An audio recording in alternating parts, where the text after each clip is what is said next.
அல்லாஹ்வுடைய தூதரை விமர்சிக்கக்கூடியவர்களே, முகம்மது நபியை விமர்சிக்கக்கூடியவர்களை விடுங்கள். முகம்மது நபியை உங்களுக்கு தெரியாத அவருடைய கண்ணியம், உங்களுக்கு தெரியாத அவருடைய மதிப்பு, உங்களுக்கு தெரியாத அவர்களுடைய வாழ்க்கை. நாங்கள் தான் குற்றவாளிகள், முகம்மது ரசூல் கிடையாது. நாங்கள் தான் பாவிகள், முகம்மது ரசூல் கிடையாது.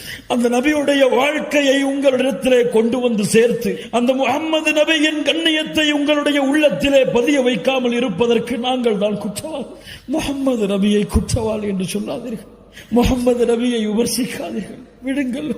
அந்த தூதருடைய நேசத்தோடு நான் சொல்லுகின்ற என் தாயை விட, தந்தையை விட, உலக மக்களை விடவெல்லாம் முகம்மது ரசூலை நேசிக்கிறேன் என்ற வார்த்தை உண்மையாகவில்லை. இந்த உலகத்திலே, இந்த அற்ப உலகத்திலே உங்களுக்கு உதவி செய்பவர்களுக்கு நீங்கள் கொடுக்கக்கூடிய முக்கியத்துவத்தை முஹம்மது ரசூல் ஸல்லல்லாஹு அலைஹி வஸல்லம் அவர்களுக்கு கொடுக்க மறந்தீர்கள். அல்லாஹ்வுடைய தூதருடைய சமூகமே.